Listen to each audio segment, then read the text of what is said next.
like you said, keep the main thing for sure. But speaking of somebody who made a great business move in college, Paige Bueckers signed a 3-year deal with Unrivaled, the 3-on-3 league. They gave her some equity in the league as well, man. She's going to make more money playing in that league than she will as the #1 pick. It's slated for her to make about $80,000 as the #1 pick potentially. She got equity and a nice bag, man. Shout out to her for making some smart moves.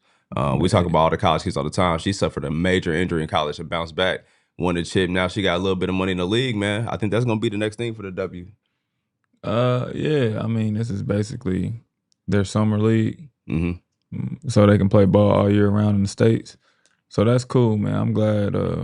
Who's the girls that put it together? Girls from Brianna UConn. Stewart. Yeah, Brianna Stewart and the other light skinned chick.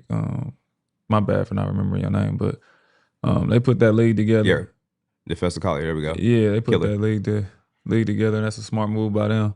It's quality basketball, and now they're getting some of the better players to play in it. All they need is Caitlin Clark now. They can get her to play in it. That league it's gonna be lit. It might be better than the W. Like I said, I watched it, bro. It was kept me tuned in, bro. They was hooping. Yeah, and it sheds a different light to them. You get to see more of their personality and vision. They get to like show their marketing skills off the court as well. I like it, man. That's dope. And for her to get equity in that now, yeah. And you get to see they bag though. Like, yeah. No offense to like the WNBA, but like it's hard to watch girls because they play so under control and so like they play the right way. Yeah, and you throw it into the post to see bigs get the ball, bigs do they up and unders and stuff. And then the 3-on-3 league, now the bigs get to go out there, dribble, show their handles a little bit. They got to be able to beat their man one-on-one. They not just setting ball screens the whole time. And you get to see like, dang, all these girls can hoop. So they really cold. Yeah, like when I seen Angel Reese bringing up the ball and doing moves, I'm like, the hell? I thought you just shot layups or whatever. So like to get to see that whole game and expand that game in that 3-on-3 league is pretty cool. Yeah, it's more entertaining. For sure. They putting that on TV or YouTube? No, it's on TV. It's on TV. Yeah. It was on TNT. Damn.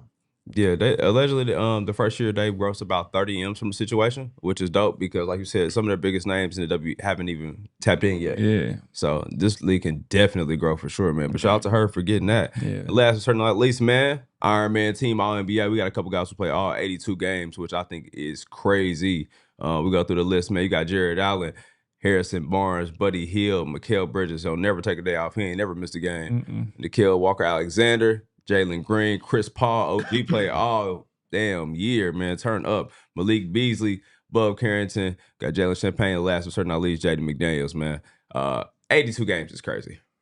No, it's not. You get paid to play, bro. Bro, use your PTO, bro. Oh, bro. Shit. I believe in work-life balance, bro. No, bro. You got an 82-game season. Shit. Play the 82 games, bro. I'm not celebrating these niggas, bro. Like, nah, bro. I'm taking about pay a nigga for going to work. Yeah, whoever made this can't list. celebrate a nigga for going to work. Right. Whoever made this list, you're a fucking loser, bro.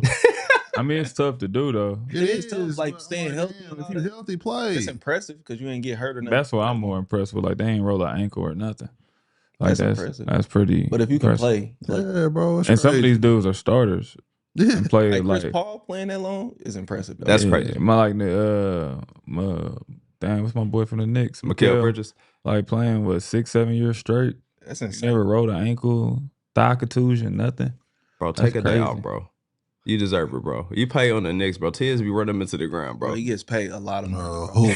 If I could play every game, I'll play every game. Yes, He bro. gets paid a lot of money, bro. But it's just crazy that he never had an ankle sprain or nothing, man. Now, Shout out to him. How you feel about him subbing in the game, starting off, getting the foul, 6 seconds, and then subbing out for the rest of the game to keep the streak going? Yes, keep on streak alive, bro. He acting like you.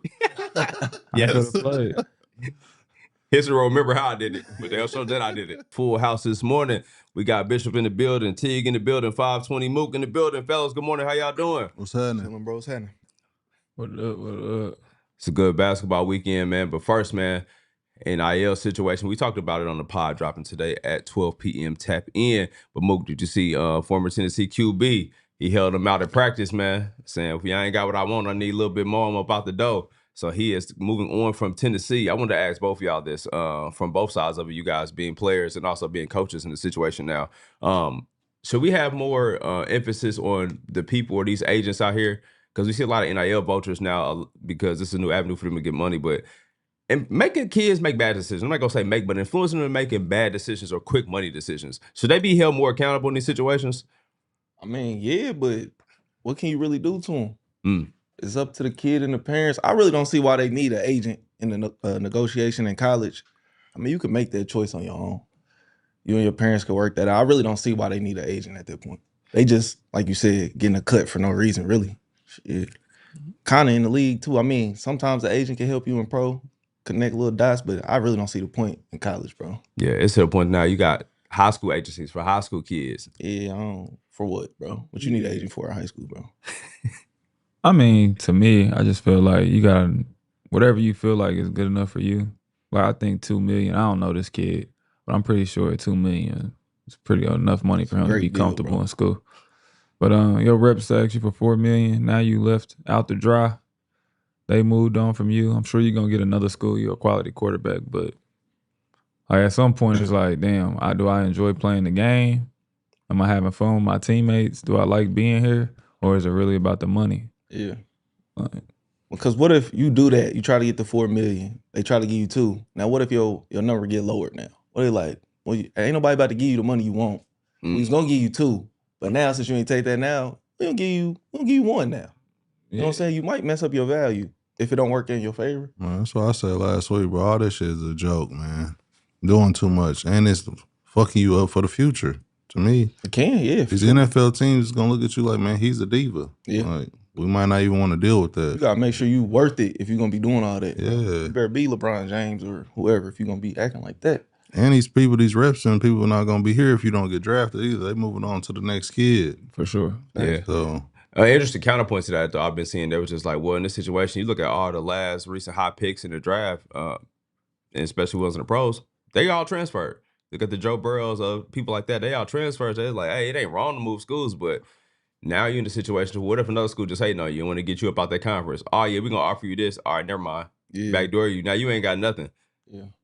Yeah, that is a hell of a situation, man. Hopefully it works out for the kid for sure. I'm just like, to that point, I would rather just, like, if you comfortable at that school, like, just make the most at that school. I think Joe Burrow and them, they wasn't playing. yeah, you moving for a different reason. Yeah. This coach ain't fucking with me. Well, I don't like this. Or it's a lot of competition in my position. Yeah. And I'm not moving up. Yeah. He was the guy. Yeah. You got to keep it about the sport, bro. Yeah. You gotta be Facts, like, bro. It's about the sport at the end of the day. They making too much decisions off the money. And then you got to be so good where it ain't even a question if they want to, like, we can't lose this kid. Yeah. Like, you must not been that good where they was like, okay, we're not going to give you 4. Yeah. We'll try something else. It's just looking like a money grab, bro, and they gonna forget about you. Yeah. Most definitely. Like you said, the loyalty on both sides ain't there no more. Because I guarantee you, the wide receiver from Ohio State, Yeah, when he walk in there and he's like, hey, coach, man, I think I guarantee they go find that money.